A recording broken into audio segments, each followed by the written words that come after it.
Ahora pasaremos a ver qué es el rumbo, la diferencia entre los distintos tipos de rumbo que hay, como son el rumbo verdadero, el de aguja o magnético, y cómo nos referiremos a este.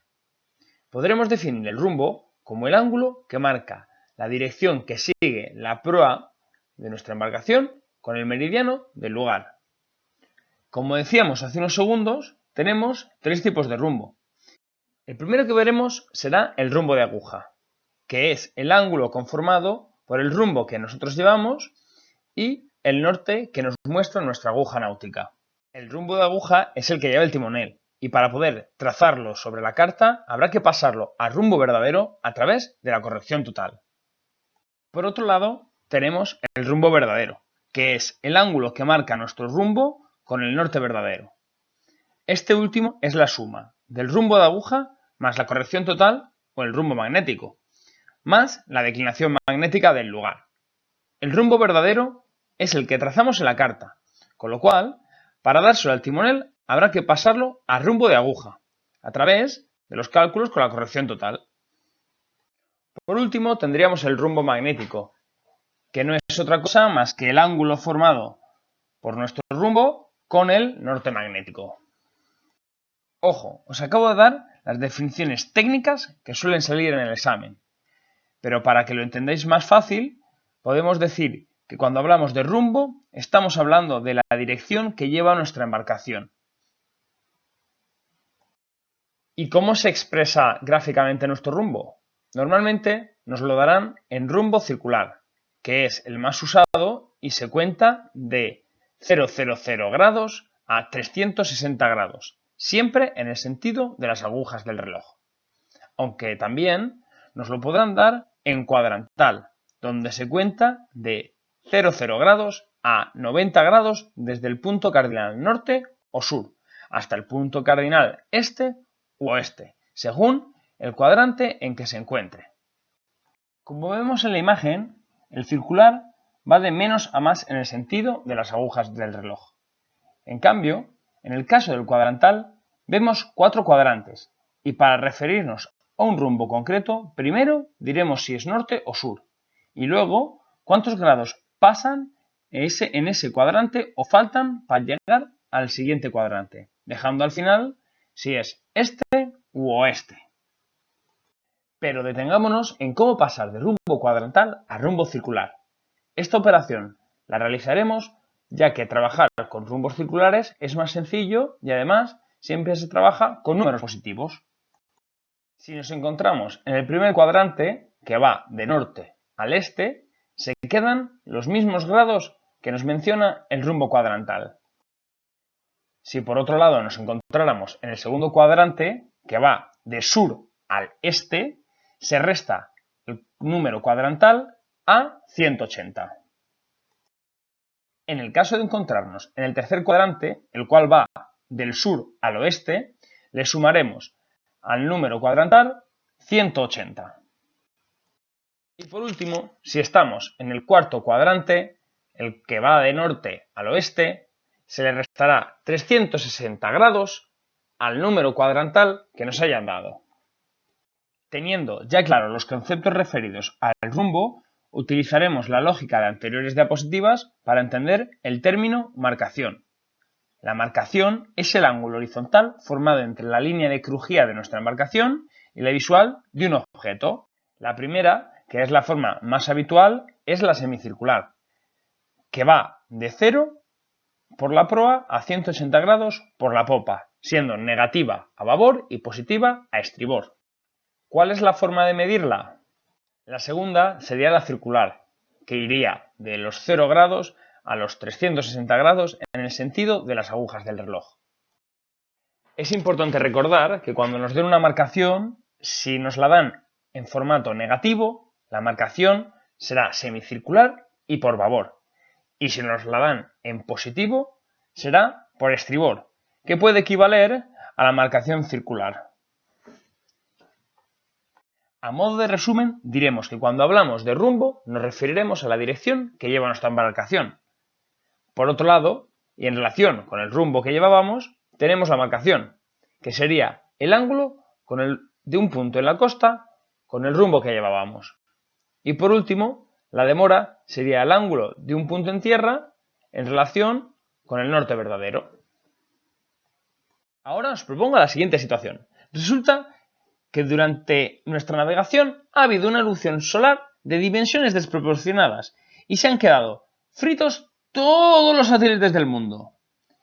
¿Qué hacemos? Tenemos cartas, pero no sabemos exactamente dónde estamos. Pues ahora veremos qué vamos a utilizar para ubicarnos en la carta náutica. Pues bien, con el objetivo de ayudar al navegante, se diseminaron por la costa señales marítimas y luces específicas, todas ellas introducidas también en las cartas.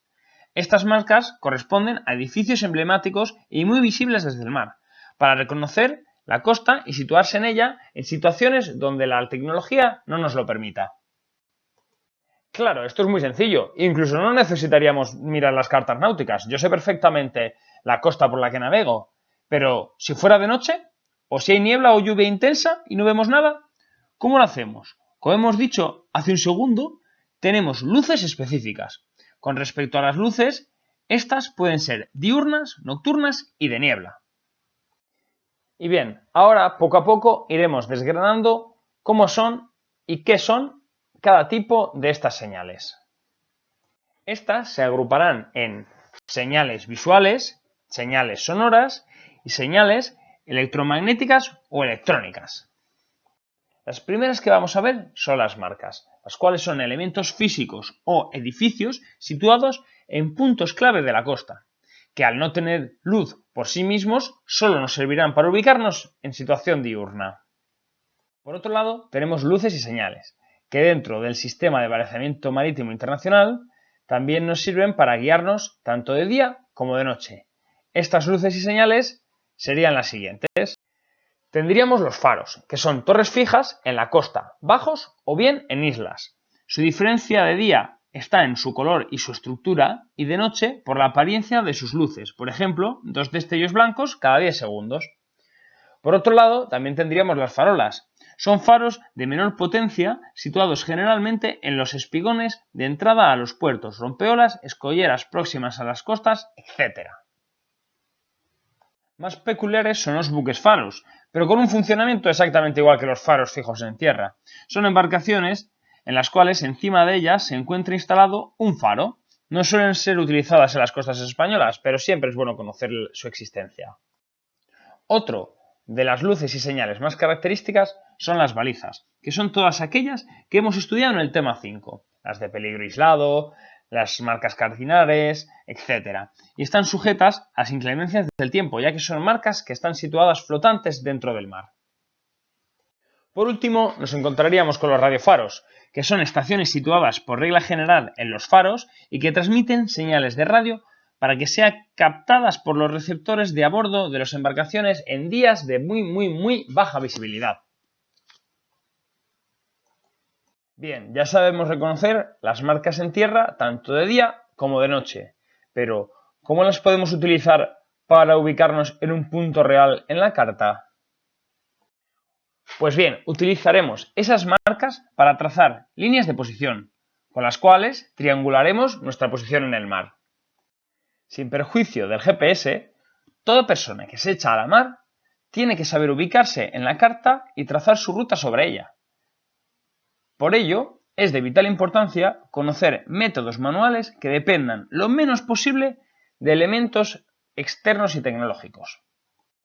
Para ello, utilizaremos las líneas de posición, que son trazos gráficos realizados en la carta que relacionan nuestra embarcación con una marca o varias marcas en la costa. La primera línea de posición que veremos será la enfilación, que consiste en ver dos marcas superpuestas en la costa que se alinean con nuestra embarcación. Luego tendríamos las de oposición, en las cuales nuestra embarcación estará situada justo entre dos marcas. Las demoras son algo distintas a las dos anteriores, ya que en estas deberemos utilizar nuestra aguja náutica y hace referencia a la relación de una marca con el norte de aguja. Otra línea de posición, pero esta vez invisible en la realidad, son los beriles, que son líneas que encontramos señalizadas en las cartas náuticas como líneas que unen puntos de la misma profundidad. con lo que si vamos siguiendo una profundidad concreta durante un periodo de tiempo y lo contrastamos con la carta, podremos hacernos una idea de nuestra ubicación aproximada. Por último, sin ser una línea de posición al uso, tenemos la navegación de estima, que no es otra cosa que si estando en un punto A hemos trazado un rumbo X de forma constante y hemos navegado a la misma velocidad durante un tiempo determinado, probablemente habremos llegado a un punto B. A la hora de trazar una línea de posición que sea 100% fiable, debemos prestar especial atención a las condiciones en las que obtenemos estas líneas. Por eso, vamos a ver 3 puntos indispensables para tener líneas de posición verdaderamente fiables. El primer punto es la elección de elementos claramente reconocibles y que se identifiquen sin ninguna duda con el elemento que vemos en la carta. Si estamos hablando de demoras, cuando tomemos una de estas, tenemos que tener en cuenta que estas son demoras de aguja, por tanto, sometidas al magnetismo terrestre y al de la propia embarcación, con lo que para pasarla a la carta deberemos aplicar la corrección total. Por último, si estamos utilizando la navegación de estima, debemos tener en cuenta que deberemos aplicar el coeficiente de corredera para conocer la distancia exacta que hemos recorrido. Y ojo, una vez tenemos clara cuál es la línea de posición o las líneas de posición que vamos a utilizar, debemos prestar una especial atención y una cuidada delicadeza a la hora de trazarla sobre la carta para tener el menor desvío posible. Ahora veamos gráficamente cómo son esas líneas de posición. La primera que veremos será la enfilación, que como vemos en la imagen, la enfilación consiste en ver dos puntos superpuestos en la costa. Si los unimos en la carta y continuamos la recta hacia el mar, sabemos que nuestro barco estará en un punto a lo largo de esa línea, por lo que con otro dato, como una posición o una demora, podremos saber cuál es nuestra situación exacta. En la siguiente situación vemos una línea de oposición. Esta está trazada, como en el ejemplo, entre un faro en la costa y una marca en un islote. Al verlos con una diferencia de 180 grados entre uno y el otro, trazamos una línea de uno al otro punto. En un punto de esta línea nos encontraremos ubicados. Si unimos los dos conceptos que acabamos de ver, una enfilación y una oposición, podemos ver un ejemplo de cómo encontrarnos en la carta náutica. Cuando trazamos dos líneas de posición, encontraremos nuestra ubicación en su cruce. Como hemos dicho anteriormente, los beriles, también llamadas líneas isobáticas, son líneas que unen puntos con la misma sonda. Con lo cual, si durante un determinado tiempo recorremos un espacio con esa sonda determinada, podemos saber dónde estamos y si ya a la sonda en la que estamos le podemos cruzar una línea de posición como la que vemos en la imagen, una enfilación, ya podríamos determinar con mayor facilidad el punto exacto donde nos encontramos. Si recordamos esta diapositiva en cuanto a la relación entre rumbo, demora y marcación, recordaremos que cuando hablamos de rumbo hacemos referencia a la dirección de nuestra embarcación y si estamos mencionando la marcación es el ángulo que forma ese punto en tierra con nuestro rumbo. Pero ahora profundizaremos en el punto de la demora. Hablaremos de la demora verdadera y la demora de aguja. Pero como sabemos que tenemos dos tipos de demoras, como tenemos dos tipos de rumbo, las demoras de aguja y las demoras verdadera, ahora veremos cómo trabajar con ellas. Si tomamos el ángulo de un punto en la costa respecto al norte magnético a través de nuestro compás, esta será una demora de aguja. Hay que recordar que la aguja náutica marca el norte magnético y este se encuentra influenciado por el magnetismo de la embarcación y el magnetismo de la zona, con lo cual esta demora de aguja deberemos recalcularla a través de la corrección total antes de trasladarla a la carta. Si por el contrario nosotros tuviéramos la demora verdadera de un punto, que es aquella plasmada en la carta y que hace referencia a la realidad geográfica sin desvíos de ningún tipo, y necesitáramos verificar esa demora visualmente con nuestro compás, lo que deberíamos hacer es, a los grados que tenemos como demora verdadera, aplicarle la corrección total, de forma inversa a cuando lo hacíamos a partir de la demora de aguja, para que de esta manera nos indique qué demora de aguja debemos utilizar en la práctica para ver ese punto. Es muy importante recordar que en la carta solo se representan demoras y rumbos verdaderos, ya que la carta náutica es la representación gráfica fidedigna de la costa sin perturbaciones magnéticas de ningún tipo. A modo de resumen, si tenemos una demora de aguja, esta será igual a la demora verdadera menos la corrección total. Y en el caso contrario, si tenemos la demora verdadera, será igual a demora de aguja más corrección total. Espero que estas pequeñas fórmulas os sirvan el día del examen. A continuación, pasaremos a tratar los conceptos de abatimiento y las corrientes, que son elementos prácticamente imperceptibles que nos alejan de nuestro rumbo deseado. En presencia de viento se produce en nuestra embarcación un desplazamiento lateral, que le hace llevar un rumbo diferente al rumbo que marca la proa, que sería el rumbo verdadero. Este rumbo real, el cual se representará en la carta, será el rumbo de superficie. Este rumbo de superficie será la trayectoria real que estará describiendo nuestra embarcación.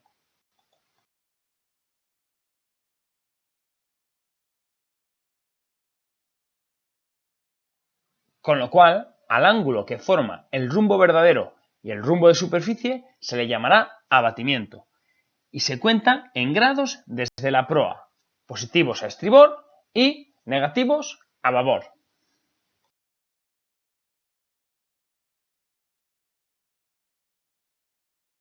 Por otro lado, tendríamos la corriente, que es un desplazamiento horizontal de las masas de agua con una determinada dirección, lo que llamaremos rumbo de corriente, y una determinada velocidad, lo que llamaremos intensidad horaria de la corriente. Toda embarcación que navegue en el seno de una corriente deberá considerar su rumbo verdadero y velocidad del buque sumando al rumbo de corriente e intensidad de la corriente para poder obtener el rumbo efectivo. Acabamos de hacer una muy breve síntesis de lo que es la corriente y su influencia en la navegación. No os preocupéis, porque lo único que hay que conocer es el concepto de lo que es una corriente, ya que en el examen no hay ninguna pregunta práctica sobre este concepto.